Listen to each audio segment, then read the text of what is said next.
The moment you realize that the man who gave you life is the same one destroying it, something fundamental breaks inside your soul. But sometimes, from that breaking comes a strength you never knew existed. Hello, my dear friends. This is Margaret here, and at 68 years old, I've finally found the courage to share a story that's been buried in my heart for over 3 decades. Today, as I sit in my garden in Portland, Oregon, watching my grandchildren play among the roses I planted with my own hands, I'm ready to tell you about the darkest chapter of my life and how I found my way back to the light. This isn't just my story, it's a testament to the resilience of the human spirit and proof that even in our deepest despair, we can find the strength to rebuild ourselves from the ashes of our former lives. Before we jump back in, tell us where you're tuning in from, and if this story touches you, make sure you're subscribed, because tomorrow, I've saved something extra special for you. I need to take you back to 1985, when I was just 19 years old, and living in what everyone believed was the perfect American family in Cedar Rapids, Iowa. From the outside, we had everything that small-town dreams were made of. Our house was a charming 2-story colonial on Maple Street, painted white with blue shutters, surrounded by a picket fence that my father, Robert Harrison, had built himself. The front yard boasted the most beautiful hydrangeas in the neighborhood, and our back garden was where my mother, Linda, grew prize-winning tomatoes that she'd enter in the county fair every August.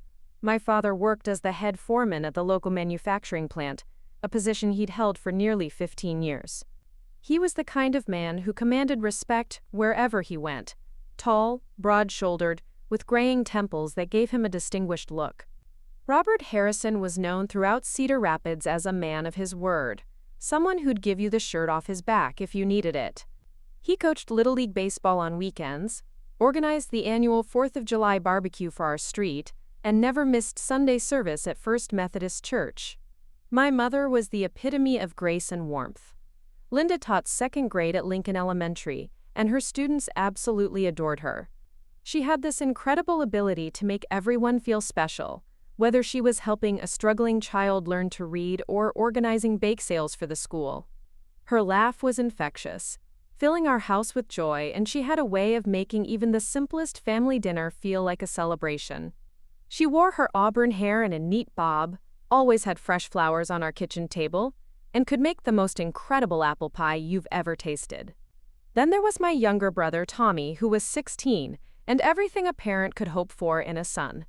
He was the star quarterback of Cedar Rapids High's football team, maintained a perfect 4.0 GPA, and had already received scholarship offers from 3 different universities. Tommy had my father's athletic build and my mother's kind heart. He was protective of me in that sweet way younger brothers can be, always making sure I got home safely from dates, and threatening any boy who dared to hurt his big sister. And me? I was Margaret Harrison, the pride and joy of my parents' lives, or so everyone believed. I had just graduated from high school as valedictorian, was accepted to the University of Iowa with a full academic scholarship, and was engaged to the most wonderful man in the world. At least, that's what the local newspaper wrote about me when they featured our family in their Cedar Rapids Success Stories column. The truth, however, was far more complicated than anyone could have imagined.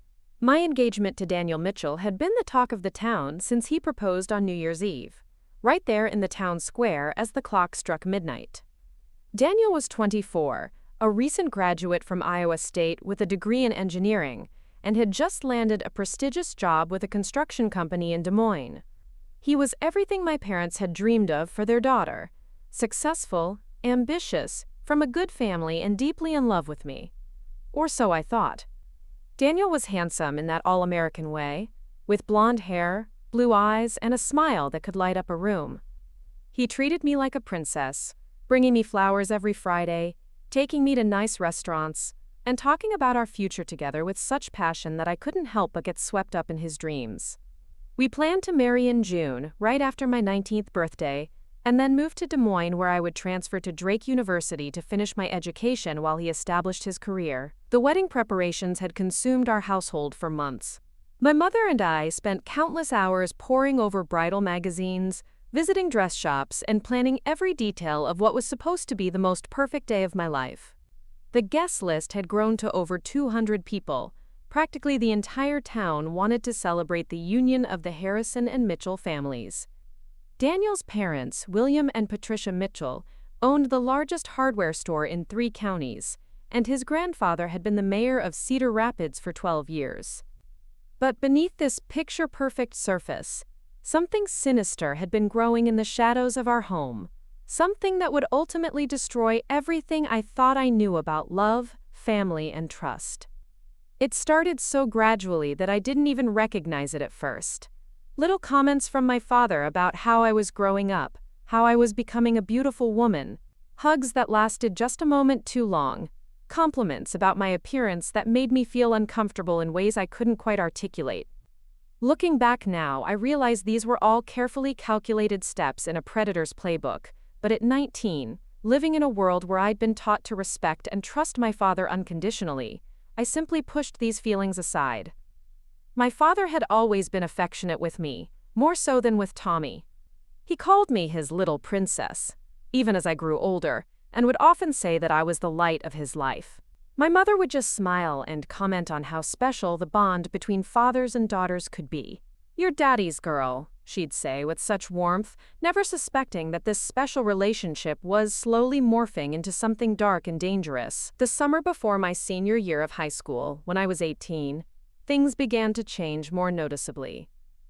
My father started finding excuses to be alone with me. He'd offered to drive me to my part-time job at the local library when my mother was busy. He'd suggest we work together in the garden when Tommy was at football practice and my mother was at her book club. During these times, the conversations would gradually shift from normal father-daughter topics to more personal ones. He began asking about my relationship with Daniel, but not in the protective father way you might expect. Instead, he wanted to know intimate details. Had we kissed? How far we'd gone physically? Whether Daniel was treating me with the respect I deserved. At first, I thought he was just being concerned for my well-being, but there was something in his tone, something in the way his eyes would linger on me when he asked these questions, that made my skin crawl. The psychological manipulation was so subtle, so expertly crafted, that I didn't recognize it for what it was. He would tell me that I was too young to really understand men, that Daniel might not be the man I thought he was. "You're so innocent, sweetheart," he would say, stroking my hair in a way that felt wrong but that I couldn't quite label as inappropriate. "The world is full of men who will take advantage of that innocence. I'm the only man you can truly trust." He began creating situations where I would need his help, his protection, his guidance. When my car broke down, he insisted on driving me everywhere instead of getting it fixed right away. When I had problems with a difficult customer at the library, he showed up during my shift to, quote, handle the situation. When Daniel and I had our first real argument about something as trivial as which movie to see, my father was there with a shoulder to cry on, and advice that gradually turned Daniel into the villain of every story. The isolation was so gradual I didn't realize it was happening. My father would make comments about my friends, how they were bad influences, how they didn't really care about me the way family did. He'd find reasons why I couldn't go to sleepovers or parties. "You're getting married soon," he'd remind me. "You need to start thinking about more serious things than teenage nonsense."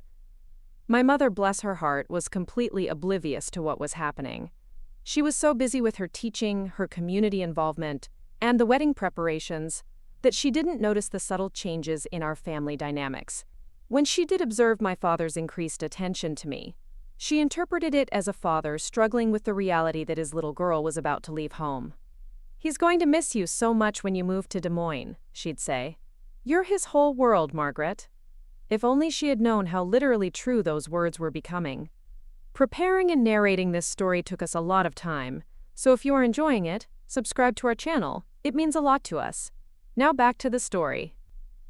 As my 19th birthday approached in early May, the excitement in our household reached fever pitch. The wedding was scheduled for June 15th, just 6 weeks away, and every detail had been meticulously planned. My dress hung in my parents' bedroom closet like a beautiful ghost, wrapped in protective plastic and waiting for its moment to shine. It was a stunning creation of ivory silk and French lace that my mother had saved for months to afford, complete with a cathedral-length train that would sweep majestically down the aisle of First Methodist Church. Daniel seemed as excited as everyone else about our approaching nuptials. He would stop by almost every evening after work, his tie loosened and his sleeves rolled up, eager to discuss seating arrangements or taste test my mother's latest cake samples. He'd wrap his arms around me from behind while I addressed wedding invitations at the kitchen table, kissing the top of my head and whispering about our honeymoon plans to Niagara Falls. "Just think, Maggie," he'd say, using the nickname that always made me smile. "In 6 weeks, you'll be Mrs. Daniel Mitchell. We'll have our own little apartment in Des Moines, and you can decorate it however you want." His enthusiasm was infectious, and despite the growing unease I felt at home, I found myself genuinely excited about starting this new chapter of my life. But my father's behavior had begun to escalate in ways that were becoming impossible to ignore or rationalize away. What had started as inappropriate comments and lingering touches had evolved into something far more sinister. He began appearing in my room at night, claiming he'd heard strange noises and wanted to check on my safety. These visits always happened when my mother was working late at school, grading papers or preparing lessons, and when Tommy was either at practice or studying at friends' houses. During these nighttime intrusions, my father would sit on the edge of my bed and talk to me in hushed tones about grown-up things, as he called them. He'd tell me that marriage was complicated, that men had needs I didn't understand, that Daniel might not be patient with my inexperience. "You're so sheltered, Princess," he'd whisper, his hand resting on my leg through the blankets. "Someone needs to prepare you for what married life really means." The conversations made my stomach turn, but I was trapped in a web of confusion and manipulation that I couldn't escape. This was my father, the man who had taught me to ride a bike, who had scared away monsters from under my bed when I was little, who had cheered louder than anyone else at my high school graduation. How could I possibly tell anyone that the same man was now making me feel dirty and afraid in my own home? The psychological manipulation had become expert level by this point. My father had convinced me that these conversations were normal, that all fathers had these talks with their daughters before marriage. "Your mother was raised by very conservative people," he'd explain. "She doesn't understand these things the way I do. This has to stay between us, or it would hurt her feelings terribly." 3 weeks before the wedding, something happened that should have been my wake-up call, but instead became the beginning of my complete psychological breakdown. I was in the basement doing laundry late one evening when my father appeared at the bottom of the stairs. The basement was finished, with wood paneling and a comfortable sitting area where Tommy and his friends often hung out. But at that moment, it felt like a trap. "I thought you might need some help carrying those heavy baskets upstairs," my father said, but he made no move toward the laundry. Instead, he moved closer to where I stood folding clothes, his presence suddenly overwhelming in the confined space. "I'm almost finished, Dad," I replied, focusing intently on the towel in my hands and trying to keep my voice steady. "I can manage," but he didn't leave. Instead, he began talking about Daniel again, but this time his words took on a crueler edge. "I've been watching him, you know," he said quietly. "The way he looks at other women when he thinks no one is seeing. Did you notice how his eyes followed that young waitress at Romano's last week when we all went to dinner?" I hadn't noticed anything of the sort, and I told him so, but my father shook his head sadly. "That's because you're too trusting, sweetheart. Too pure to see the darkness in people. But I see it. I see how he's already getting bored with you." The words hit me like physical blows. Daniel bored with me? It seemed impossible. He'd just told me the night before that he loved me more than life itself. But my father's voice carried such conviction, such apparent concern for my well-being, that doubt began to creep into my mind like poison. "I would never get bored with you," my father continued, moving even closer. "I would treasure you the way you deserve to be treasured. I would protect you from all the disappointment and heartbreak that's coming." That night, for the first time, my father crossed a physical line that could never be uncrossed. I won't go into the terrible details, but I will say that when I finally escaped to my room hours later, I felt as though I was drowning in shame and confusion. I sat on my bed, still in my clothes, staring at my wedding dress hanging on the back of my door, and wondered how everything in my life had become so impossibly twisted. The next morning, my mother found me at the kitchen table, still in the same clothes from the night before, staring blankly at a cup of coffee that had long since gone cold. "Margaret, honey, you look terrible," she said, pressing her cool hand against my forehead. "Are you feeling sick? You don't have a fever." I wanted desperately to tell her everything, to collapse into her arms and beg her to make it all stop, but my father's words echoed in my mind.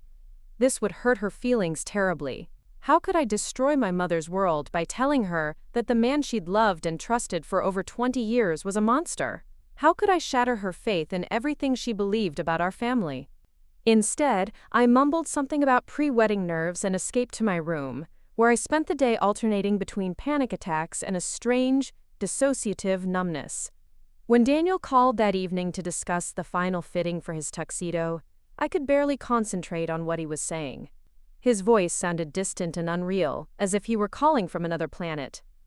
"Maggie, you sound strange," he said with concern. "Are you okay? Is everything all right with the wedding plans?"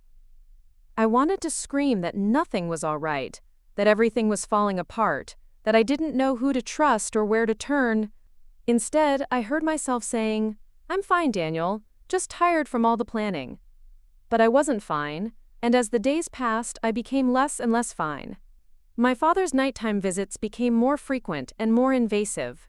During the day, he would catch me alone and remind me of our special relationship, telling me that I was the most important thing in his world, that no one would ever love me the way he did.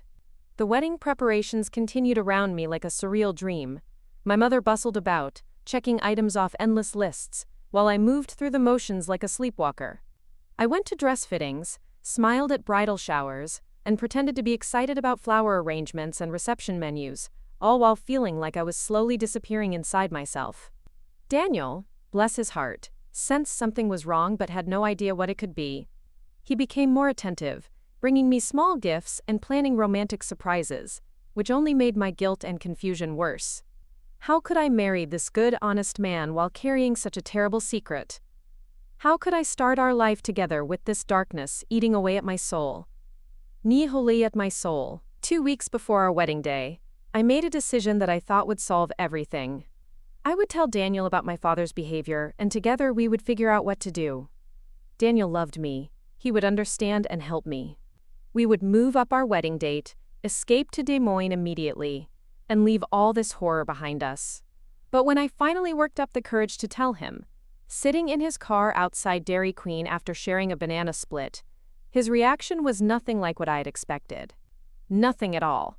The silence that followed my confession stretched between Daniel and me like an unbridgeable chasm. We sat in his burgundy Oldsmobile outside the Dairy Queen, the cheerful neon sign casting colored shadows across his face as he processed what I had just told him. The remnants of our banana split sat melting in the cup holder between us, forgotten and symbolic of how quickly sweetness could turn sour. I had poured out everything to him. The inappropriate comments, the nighttime visits, the escalating physical contact, the psychological manipulation that had left me feeling trapped and confused. I spoke in a rush, desperate to get the words out before I lost my courage, watching his face for signs of the support and understanding I so desperately needed. But what I saw instead was something that made my blood run cold. Daniel's expression shifted from confusion to disbelief, then to something that looked disturbingly like disgust. He pulled his hands away from mine, which had been resting on the car's bench seat, and turned to stare out the windshield at the empty parking lot. "Maggie," he said finally, his voice carefully controlled, "what you're telling me? It's pretty serious. Are you absolutely sure you're not misinterpreting things? I mean, your father's always been nothing but respectful to me. He's a pillar of the community." The words hit me like a slap. "Misinterpreting?" I repeated, my voice barely above a whisper. "Daniel, I'm telling you that my own father has been touching me, saying things to me that no father should ever say to his daughter. How could I misinterpret that?" He turned to look at me then, and I saw something in his eyes that I had never seen before. Doubt. Not doubt about the situation, but doubt about me. "Sometimes when people are under a lot of stress," he said carefully, "their minds can play tricks on them. Wedding planning, starting college, leaving home, it's a lot of pressure for someone your age." The betrayal was so complete, so devastating, that for a moment I couldn't breathe. This was Daniel, the man who had promised to love and protect me for the rest of our lives, and he was suggesting that I was making it all up, that I was crazy. "You don't believe me," I said, the words coming out flat and hollow. "It's not that I don't believe you," he said quickly, but his tone suggested otherwise. "It's just that. Maggie, think about what you're asking me to believe. Your father is Robert Harrison. He coaches Little League. He's on the church board. He's been nothing but welcoming to me since the day we started dating. And now you're telling me he's some kind of predator?" Each word felt like another nail in the coffin of our relationship. I realized with growing horror that Daniel wasn't just doubting my story. He was protecting his own interests. A scandal like this would destroy not only my family's reputation but his by association. His engineering job, his standing in the community, his family's business relationships, everything would be tainted by connection to such an accusation. "I thought you loved me," I whispered, tears streaming down my face. "I do love you," he said, but the words sounded hollow now. "That's why I'm trying to help you see reason. Maybe you should talk to someone professional, Maggie, a counselor or a doctor. Someone who can help you work through these feelings." The final betrayal came when he started the car. "I think I should take you home now," he said, not meeting my eyes. "We both need some time to think about things." The drive home was the longest 5 minutes of my life. Neither of us spoke, and the silence was filled with the death of everything I had believed about love, trust, and the future I had planned. When he pulled into my driveway, he didn't even turn off the engine. "Daniel," I said as I reached for the door handle, making one last desperate attempt to salvage something from the wreckage. "Please don't abandon me. I need you now more than ever." He stared straight ahead, his hands gripping the steering wheel. "I need some time to process all this, Maggie. The wedding is in 2 weeks, and we need to think carefully about whether we're making the right decision." Those words, "whether we're making the right decision," echoed in my head as I walked up the front steps to my house. Not whether he could help me escape my situation, not whether we could work together to protect me from my father, but whether he still wanted to marry someone who came with such complications. I entered the house to find my mother in the kitchen, humming as she arranged flowers from our garden in a crystal vase. She looked up with her usual warm smile, but it faltered when she saw my tear-stained face. "Margaret, honey, what's wrong? Did you and Daniel have a fight?" For one wild moment, I considered telling her everything. But looking at her concerned, innocent face, I realized that my father had been right about one thing. The truth would destroy her. Not because she wouldn't believe me, but because she would. And that knowledge would shatter everything she had built her life around. "Just wedding nerves, Mom," I managed to say. "I think I'll go to bed early." But sleep was impossible. I lay in my bed, staring at the ceiling, replaying Daniel's reaction over and over in my mind. The man I had trusted with my heart, my future, my entire world, had chosen his own comfort and reputation over my safety and well-being. The realization was almost as devastating as my father's abuse itself. Around midnight, I heard the familiar creak of my bedroom door opening. My father's silhouette appeared in the doorway, backlit by the hallway light. "Princess," he whispered, "I heard you come home upset earlier. Is everything all right?" The cruel irony of the situation wasn't lost on me. Here was the man who had caused all my pain, offering comfort for the very wounds he had inflicted. But what choice did I have? Daniel had abandoned me, my mother was oblivious, and Tommy was just a kid who idolized our father. "Daniel and I had a disagreement," I said, my voice sounding strange and detached to my own ears. My father entered the room and closed the door behind him, just as he had so many times before. But this time felt different, more final somehow. "I'm sorry to hear that, sweetheart, but maybe it's for the best. Maybe this is the universe's way of protecting you from making a terrible mistake." He sat on the edge of my bed, and I felt the mattress dip under his weight. "You know I would never hurt you the way he just did, don't you? I would never doubt you or make you feel like you're crazy. I love you exactly as you are." The twisted logic of his words, the way he turned my pain into an opportunity to further his own agenda, should have horrified me. But I was beyond horror now. I was in a place of such complete emotional devastation that I couldn't even feel anymore. What happened next that night changed everything in ways I couldn't have imagined. For the first time, my father's abuse crossed every remaining boundary, every last line that had kept me believing that somehow this situation might be survivable. And this time, there would be consequences that none of us could have predicted. Oui, Balas. The next morning, I woke up feeling different in a way that I couldn't immediately identify. It wasn't just the usual shame and numbness that followed my father's visits. There was something else, something physical that I couldn't quite place. I felt nauseous, dizzy, and strangely disconnected from my own body. I managed to avoid both my father and Daniel for the next 3 days. Daniel called twice, but I couldn't bring myself to answer the phone.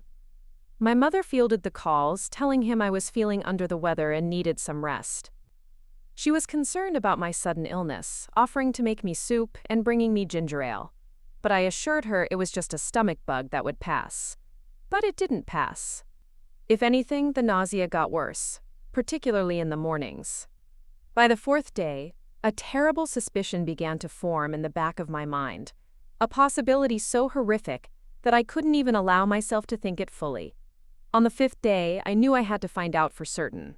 I drove to the pharmacy in the next town over, where no one would recognize me, and bought a pregnancy test with shaking hands. The elderly pharmacist barely looked at me as I paid, but I felt as though everyone in the store was staring, as though my shame was written across my forehead in scarlet letters. I drove to a secluded spot by Miller's Pond, where Tommy and I used to catch fireflies as children, and took the test in the public restroom by the fishing dock. Then I sat on a bench overlooking the water, watching the minutes tick by on my watch as I waited for my world to either stay the same or change forever. When I finally looked at the test results, the positive signs seemed to blur and swim before my eyes. I was pregnant. At 19, unmarried despite my engagement, carrying a child whose father was my own father. The magnitude of the situation crashed over me like a tidal wave.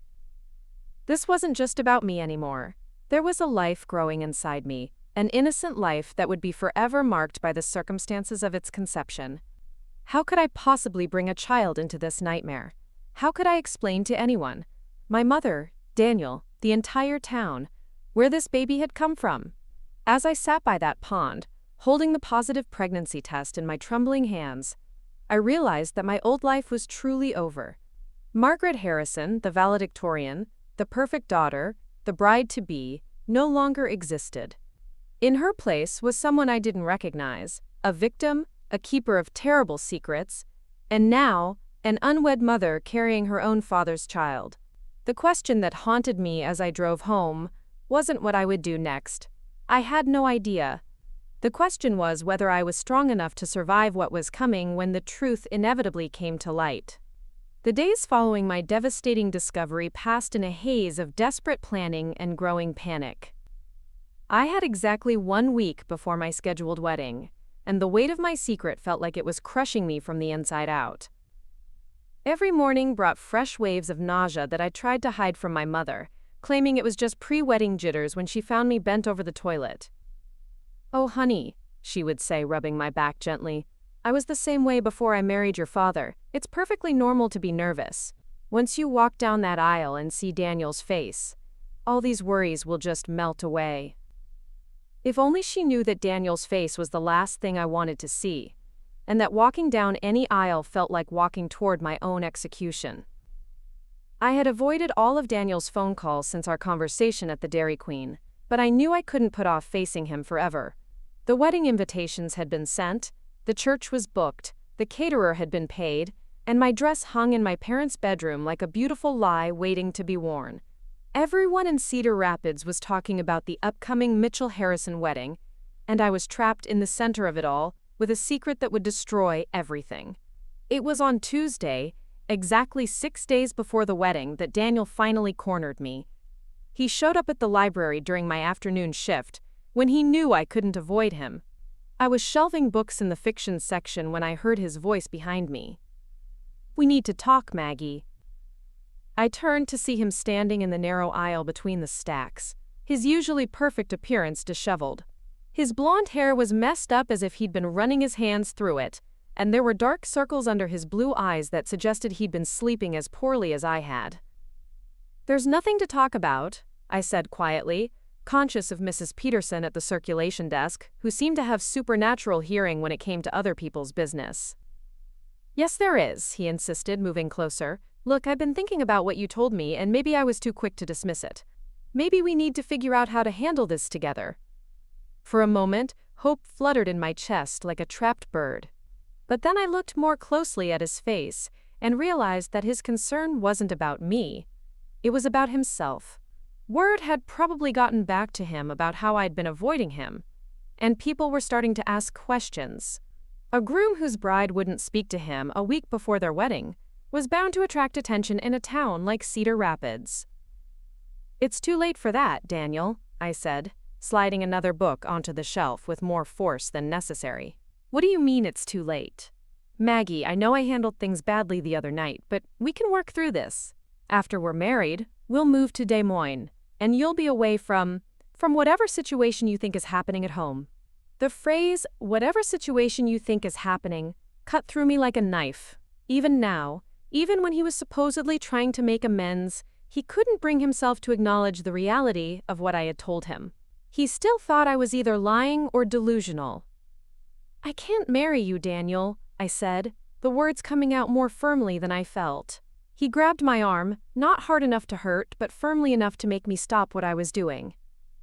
"You can't be serious. The wedding is in 6 days. Everyone's coming. Your parents have spent thousands of dollars. My parents have invited business associates from 3 states. You can't just call it off." And there it was, the real reason for his visit. Not love, not concern for my well-being, but panic about the social and financial embarrassment of a canceled wedding. I pulled my arm free and looked him directly in the eyes. "Watch me," I said. That evening at dinner, I knew I had to tell my family something. I couldn't let them continue with the wedding preparations when I had no intention of walking down that aisle. But how could I explain my decision without revealing the truth? How could I cancel the social event of the season without destroying my family's reputation in the process? I waited until we had finished my mother's pot roast, a meal I could barely choke down due to my persistent nausea, before clearing my throat to speak. "I have something important to tell you all," I began, my hand shaking as I set down my fork. My father looked up from his plate, and I saw something flicker in his eyes, a wariness that confirmed he suspected something was wrong. My mother and Tommy stopped eating and turned their attention to me expectantly. "I've decided to postpone the wedding," I said quickly, before I could lose my nerve. The silence that followed was deafening. My mother's fork clattered against her plate as it fell from her suddenly limp fingers. Tommy's eyes widened in shock. And my father leaned back in his chair with an expression that I couldn't quite read. "Postpone," my mother finally whispered. "Margaret, what are you talking about? The wedding is in 6 days." "I know," I said, trying to keep my voice steady, "but I'm not ready. I'm too young, and I need more time to think about things." "More time to think?" My mother's voice rose in pitch, something that rarely happened unless she was truly upset. "Honey, you've been planning this wedding for months. You've been in love with Daniel for 2 years. What's changed?" I couldn't tell her that everything had changed, that the daughter she thought she knew no longer existed, that the man sitting at the head of our dinner table had destroyed any chance I had at a normal life or a normal marriage. I need to be sure," I said lamely.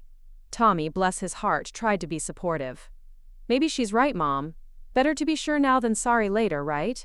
But my mother wasn't buying it. She stood up abruptly, her chair scraping against the linoleum floor. "This is ridiculous, Margaret. You're having cold feet, that's all. Every bride gets them. You'll feel better after a good night's sleep." "It's not cold feet, Mom. I've made up my mind." That's when my father finally spoke, his voice calm and measured in a way that made my skin crawl. "Maybe we should listen to what Margaret has to say. If she's having doubts, perhaps there's a good reason." The way he said it, with that slight emphasis on good reason, made it clear that he knew exactly why I was calling off the wedding. And the look in his eyes told me that he wasn't displeased about it. In fact, he seemed almost satisfied, as if my broken engagement was exactly what he had been hoping for. My mother turned on him with unusual sharpness. "Robert, that's not helpful. This is just pre-wedding nerves. Margaret, honey, why don't you call Daniel?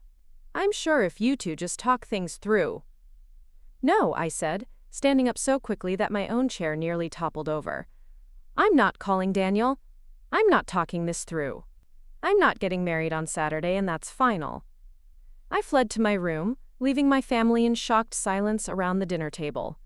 Through my closed door, I could hear them talking in hushed, urgent voices, but I couldn't make out the words. I didn't need to. I knew my mother would spend the evening calling relatives to postpone their travel plans. My father would handle canceling the church and the reception, and Tommy would probably be dispatched to deal with Daniel. What I didn't expect was the knock on my door around 10 o'clock that night. Margaret? It was my father's voice, soft and concerned. Can I come in? We need to talk about what happened at dinner. Every instinct in my body screamed at me to tell him to go away, but I knew that avoiding him would only make things worse. And besides, where could I go?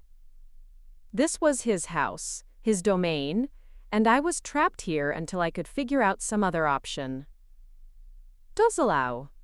Come in," I said reluctantly. He entered and closed the door behind him, just as he always did. But this time, something was different in his demeanor.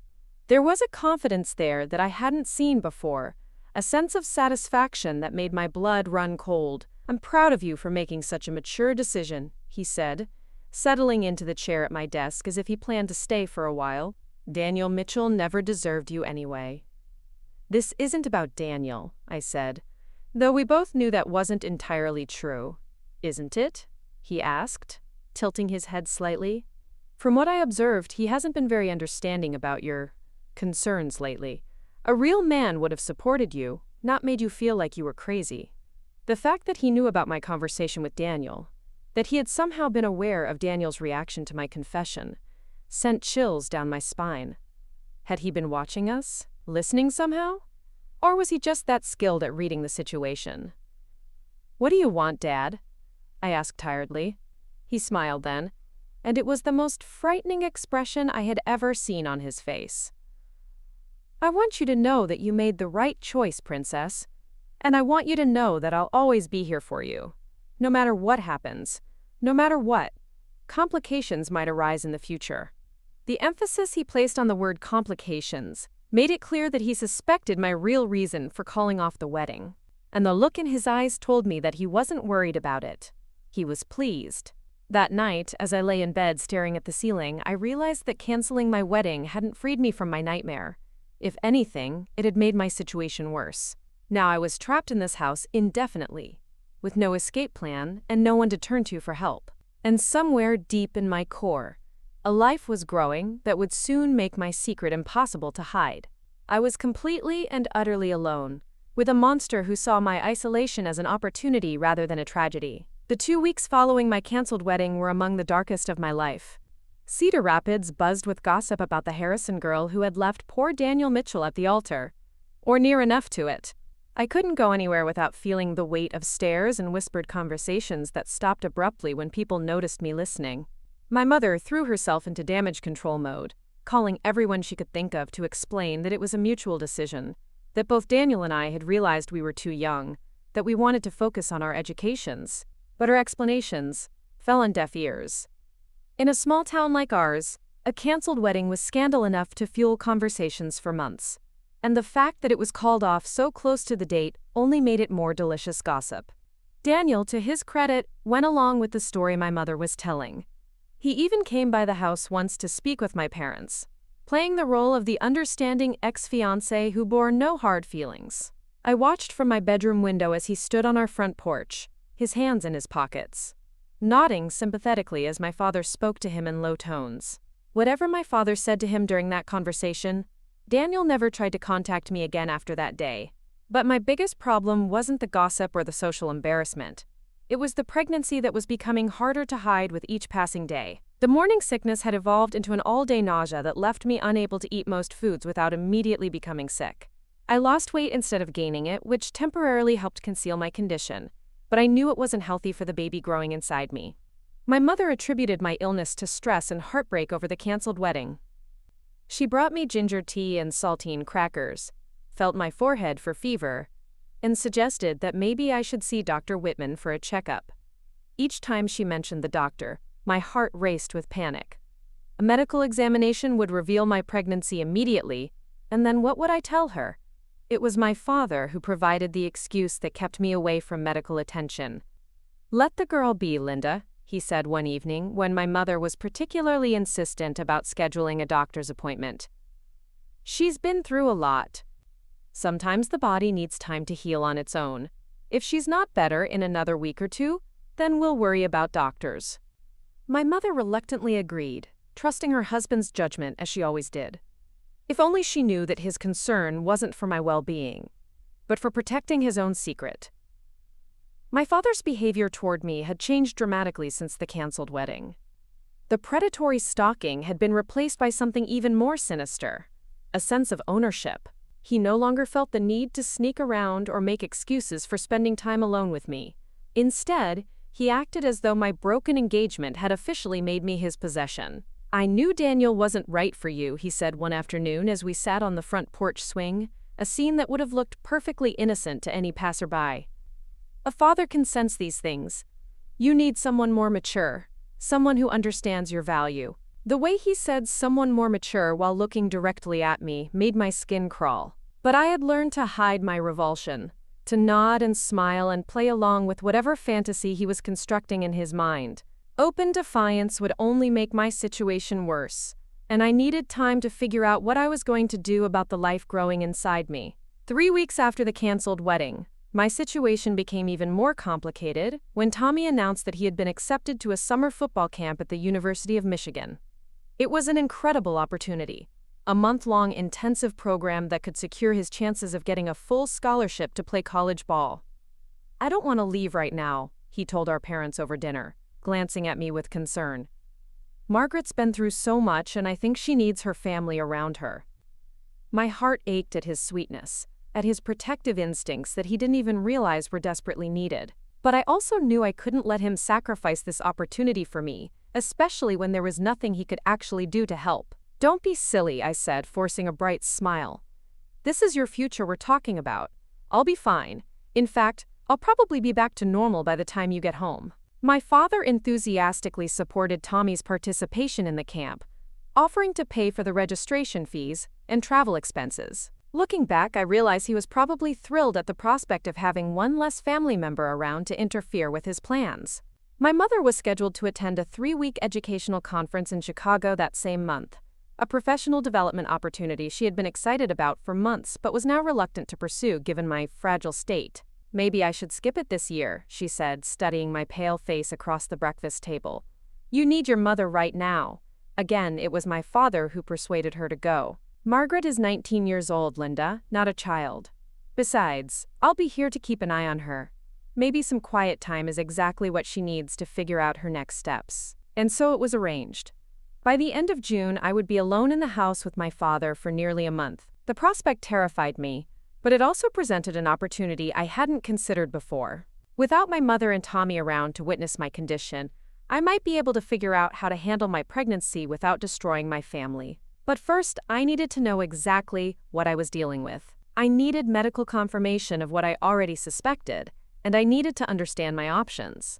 All of them, no matter how difficult they might be. On a rainy Thursday morning, I told my mother I was going shopping for summer clothes in Cedar Falls, a larger town about an hour away. Instead, I drove to the Planned Parenthood clinic I had found in the phone book, my hands shaking so badly I could barely grip the steering wheel. The clinic was nothing like what I had expected. Instead of the sterile, intimidating environment I had imagined, it was warm and welcoming, staffed by women who seemed to understand that walking through those doors took tremendous courage. "How can we help you today?" asked the intake counselor, a kind-faced woman named Janet, who looked to be about my mother's age. "I think I might be pregnant," I said, the words feeling strange and unreal coming out of my mouth. "And I need to know what my options are." The pregnancy test confirmed what I already knew, but hearing it spoken aloud by a medical professional made it feel suddenly, terrifyingly real. According to my last menstrual cycle, I was approximately 8 weeks along. "Do you have support at home?" Janet asked gently after we had discussed the various options available to me. "Someone you can talk to about this decision?" I almost laughed at the absurdity of the question. Support at home? My father was the reason I was sitting in this clinic. My mother would be devastated. Daniel had already shown his true colors. Tommy was just a teenager who idolized the man who had destroyed my life. "No," I said simply. "I'm completely on my own." Janet's expression softened with understanding. "You're not the first young woman to find herself in this situation, and you won't be the last. Whatever you decide, we're here to support you through it. But I want you to know that you don't have to make this decision today. Take some time to think about what's right for you."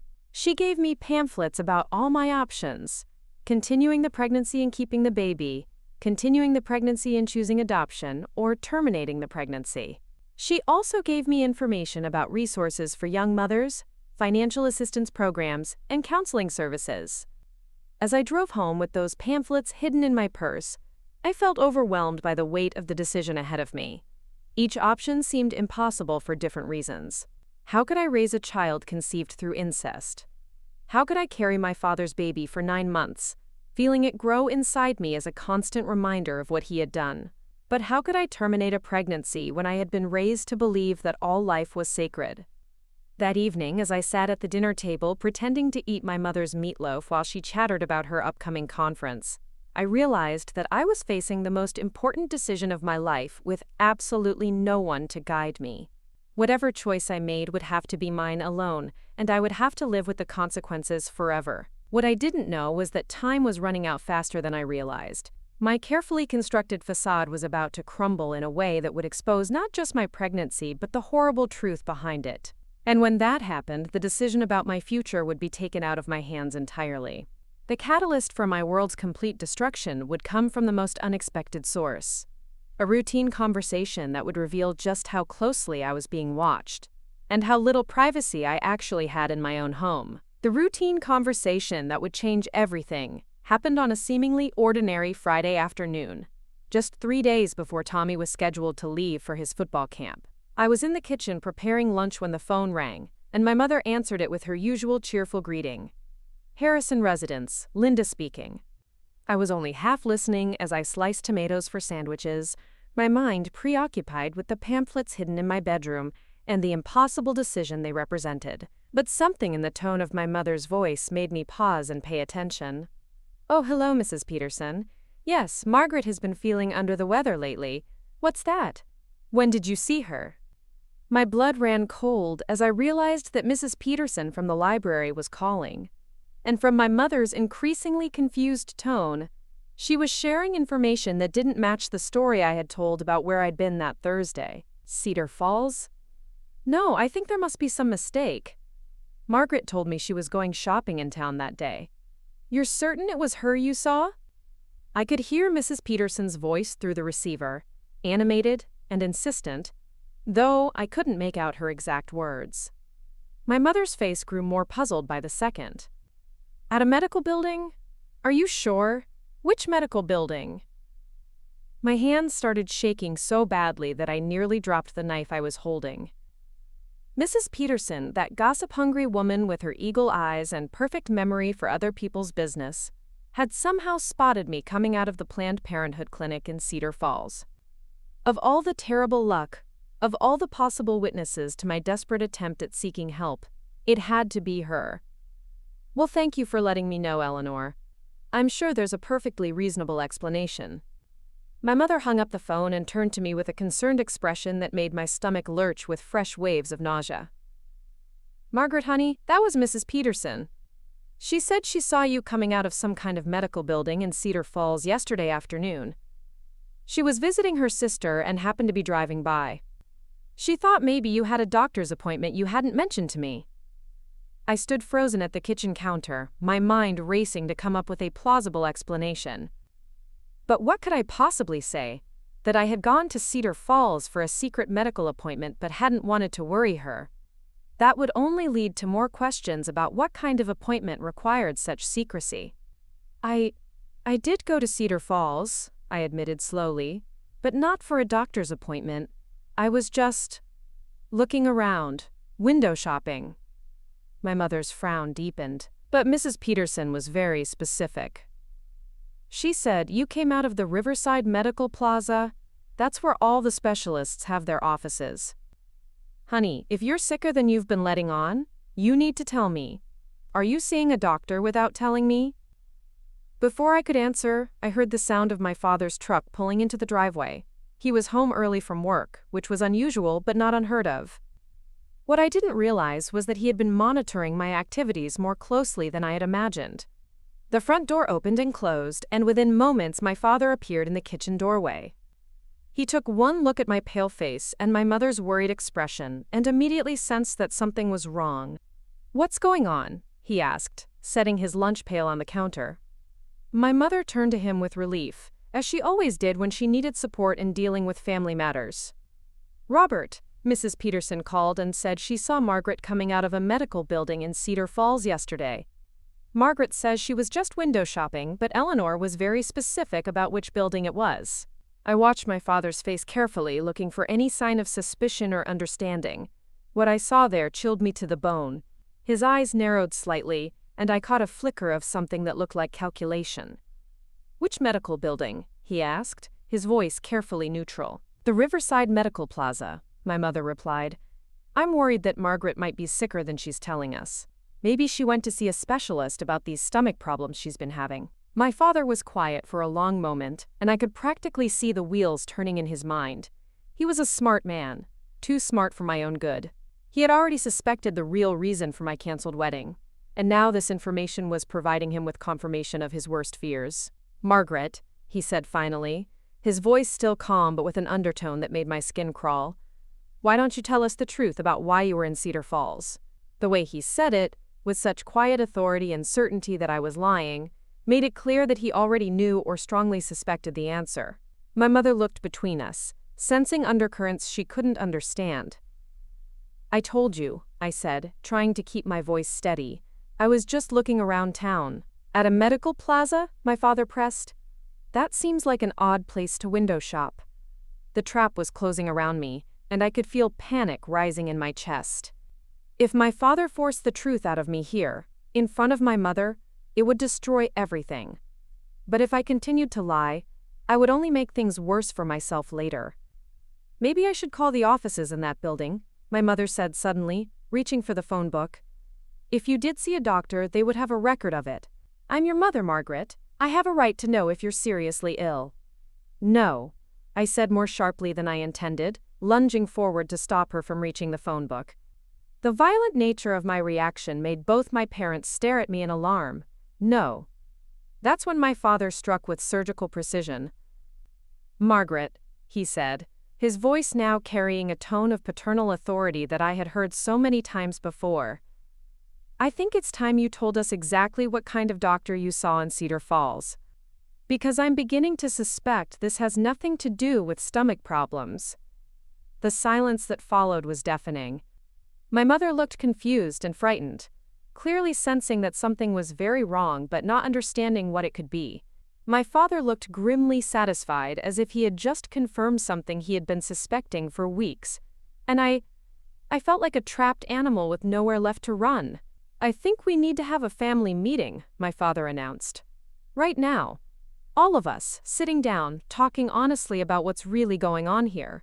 My mother nodded eagerly, still hoping that whatever this was could be resolved with open communication and family support.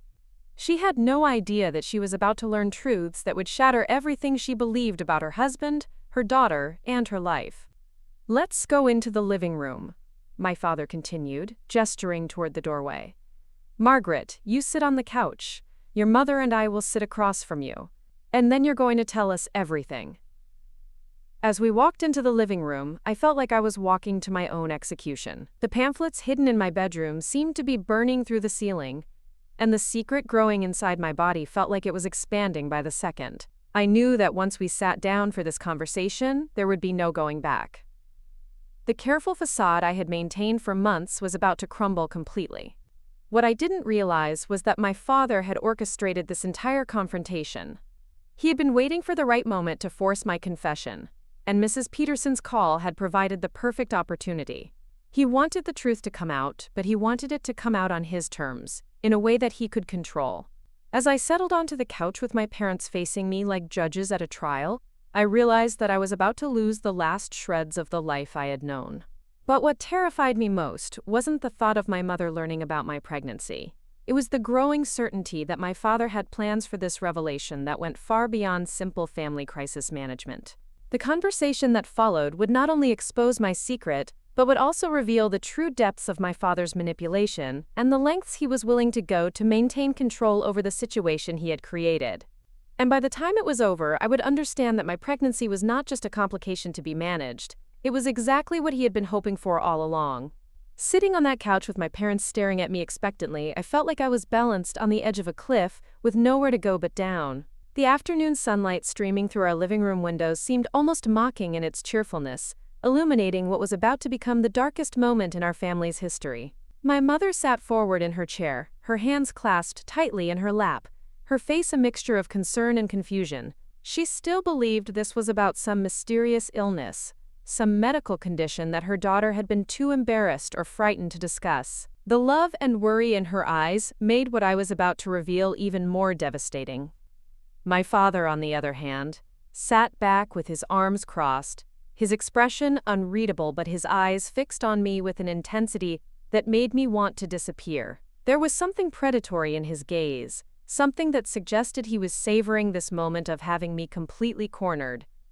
"Well," he said when the silence had stretched on for nearly a minute. "We're waiting, Margaret. Tell us about this doctor's visit you're so desperate to hide." I opened my mouth to speak, but no words came out. How do you tell your mother that you're pregnant with your own father's child? How do you destroy someone's entire world with a single sentence? "Margaret, honey," my mother said gently, "whatever it is, we can handle it together as a family."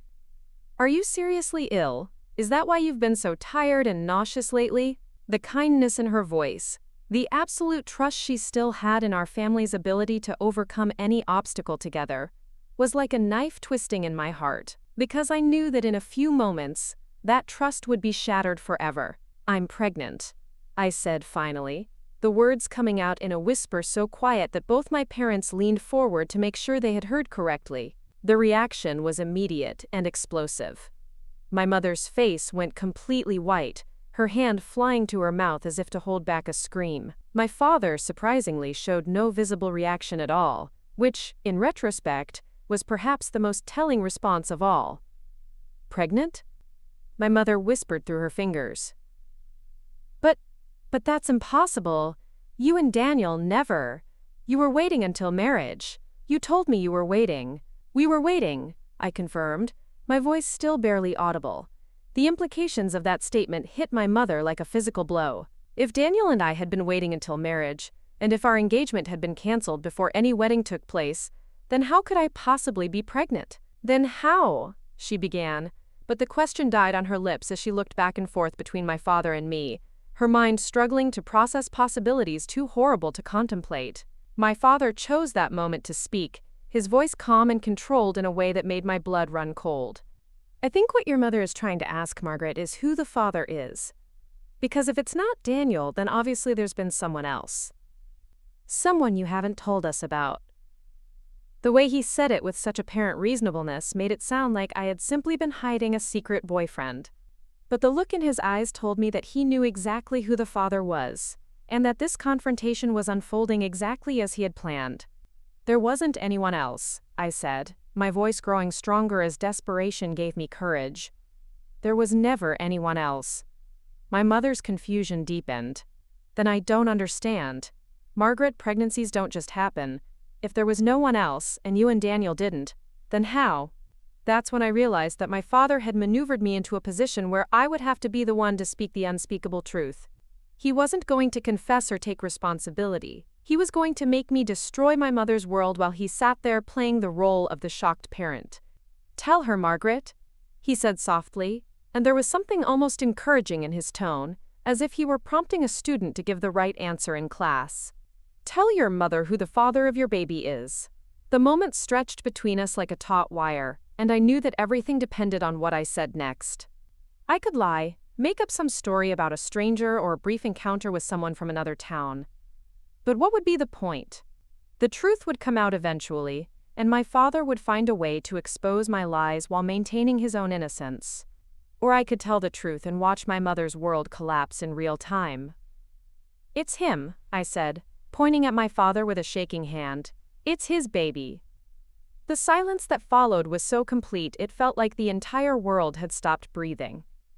My mother stared at me for what felt like an eternity, her face cycling through expressions of disbelief, horror, and growing understanding.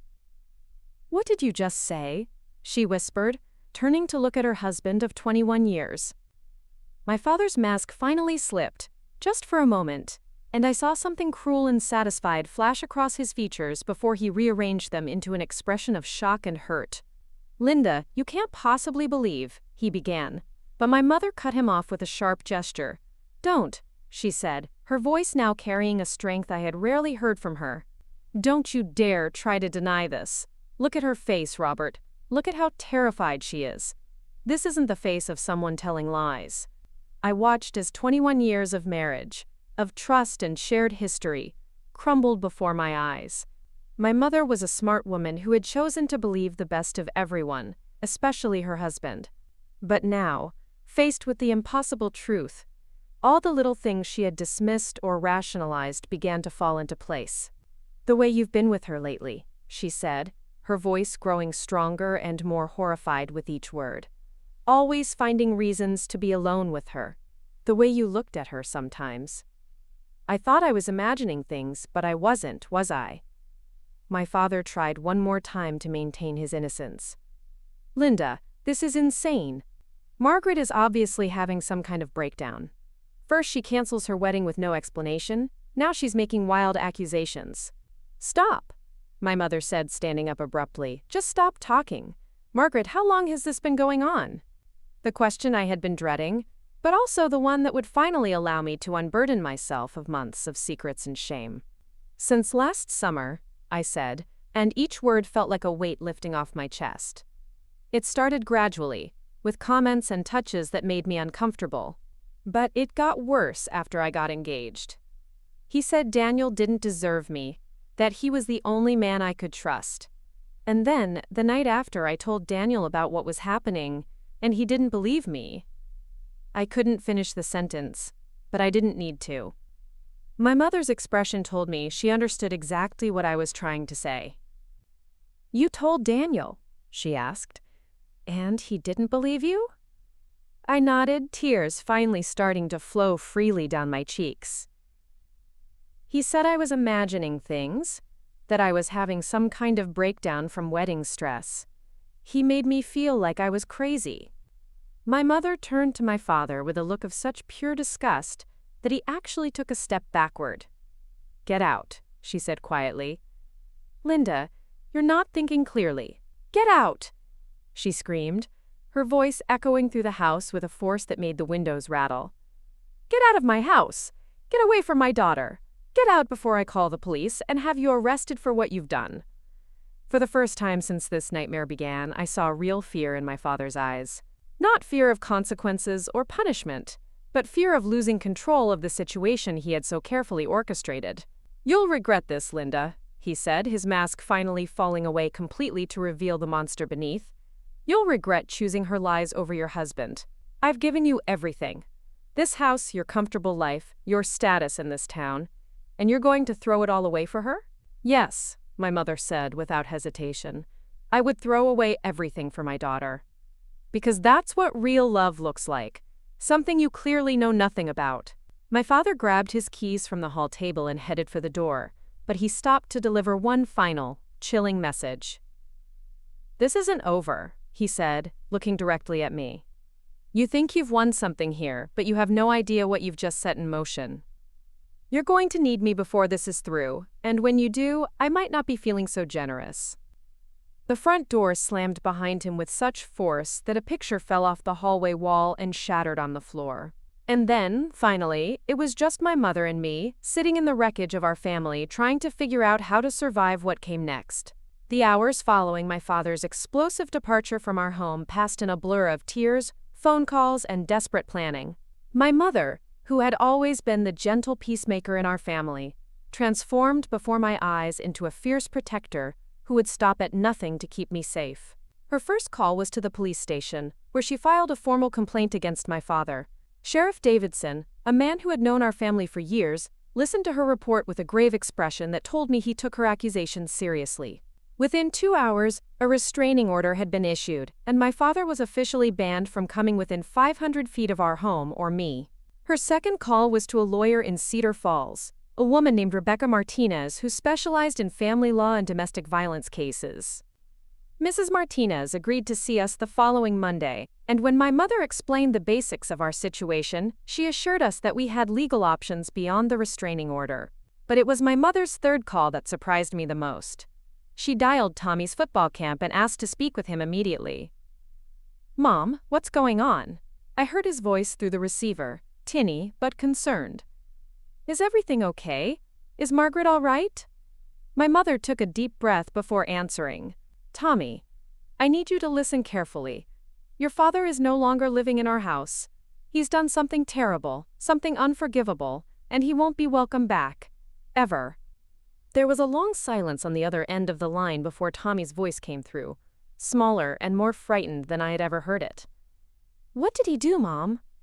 "I can't explain everything over the phone, sweetheart, but I need you to know that Margaret and I are safe now, and we're going to be okay. When you come home from camp, we'll sit down and talk about everything. For now, I just need you to focus on football, and know that your sister and I love you very much." When she hung up the phone, my mother came and sat beside me on the couch, pulling me into the kind of hug I had desperately needed for months. "I'm so sorry," she whispered into my hair. "I'm so sorry I didn't see what was happening. I'm sorry you felt like you couldn't tell me.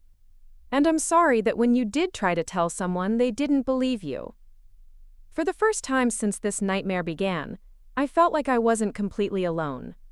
My mother's arms around me, her unconditional love and support, gave me strength I didn't know I still possessed. "What are we going to do about?" I gestured vaguely toward my stomach, where the pregnancy was just beginning to show. My mother was quiet for a long moment, her hand gently stroking my hair. "That's your decision to make, sweetheart. Whatever you choose, I'll support you completely, but you don't have to decide today. We have time to figure everything out." Over the next few weeks, we did exactly that. We met with Rebecca Martinez, who helped us understand our legal options, and began the process of filing charges against my father. We visited Dr. Sarah Chen, a compassionate obstetrician who had experience working with victims of sexual assault and incest. She provided me with comprehensive information about all my options and connected us with counseling services that specialized in trauma recovery. My father tried to contact us several times during those weeks, despite the restraining order. He called from payphones, sent letters through mutual friends, and even had the audacity to approach my mother at the grocery store until a security guard escorted him away. Each attempt at contact was documented and reported to the authorities, building a stronger case against him. The hardest part was dealing with the town's reaction when word inevitably got out. Small towns don't keep secrets well, and soon everyone in Cedar Rapids knew that Robert Harrison had been accused of abusing his own daughter. The responses varied wildly. Some people rallied around my mother and me with incredible support, bringing meals and offering help however they could. Others chose to believe that the accusations were false, that our family was somehow seeking attention or trying to destroy a good man's reputation. Daniel's reaction, when he finally learned the truth, was perhaps the most pathetic of all. He showed up at our house one evening, flowers in hand, claiming he wanted to work things out and start fresh. When my mother told him he wasn't welcome and why, his immediate response was to ask whether the charges against my father would affect his own reputation in the community. "Some apology," my mother said after closing the door in his face. "He's more worried about his image than about what you went through." Tommy came home from football camp, a changed young man. The carefree teenager who had left for Michigan returned as someone older and more serious, someone who understood that the world could be darker and more complicated than he had ever imagined. But he also came home determined to be the protector he felt he should have been all along. "I should have known," he said during our difficult family conversation on his first night back. "I should have seen the signs." "You were 16, my mother reminded him gently. "This wasn't your responsibility. The only person responsible for what happened is the person who chose to do it. As for my pregnancy, I ultimately made the decision to continue it and place the baby for adoption. Dr. Chen had connected me with an adoption agency that specialized in difficult situations, and they found a wonderful family in Oregon, a couple who had been trying to have children for years and who understood the circumstances of my pregnancy without judgment. The decision wasn't easy, and there were days when I questioned whether I was making the right choice. But as the months passed and I felt the baby growing inside me, I realized that this innocent life deserved a chance at happiness, even if the circumstances of its conception were horrible. The adoptive parents, Susan and Michael Hartley, sent me letters throughout the pregnancy, sharing their excitement and gratitude while respecting my need for privacy during this difficult time. My father's trial took place when I was 7 months pregnant. I testified against him, telling the court everything that had happened with a strength I never knew I possessed. He was convicted on multiple charges and sentenced to 15 years in prison.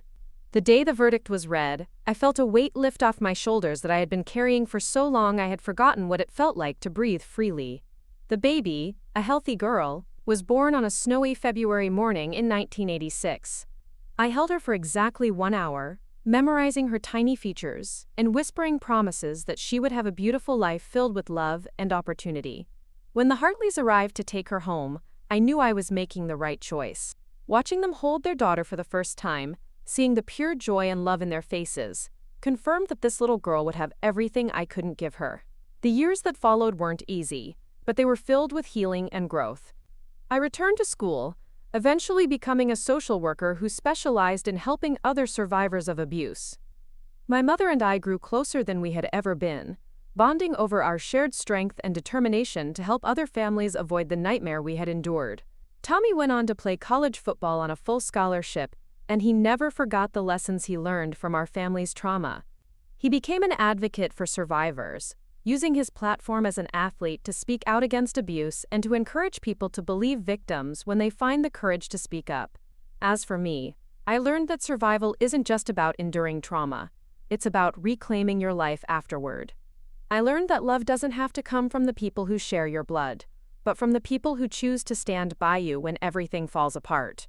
I learned that strength isn't something you're born with, it's something you develop by surviving things you never thought you could survive.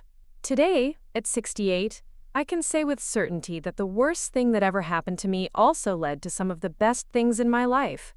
Not because the trauma was worth it never is, but because surviving it taught me who I really was underneath all the fear and shame.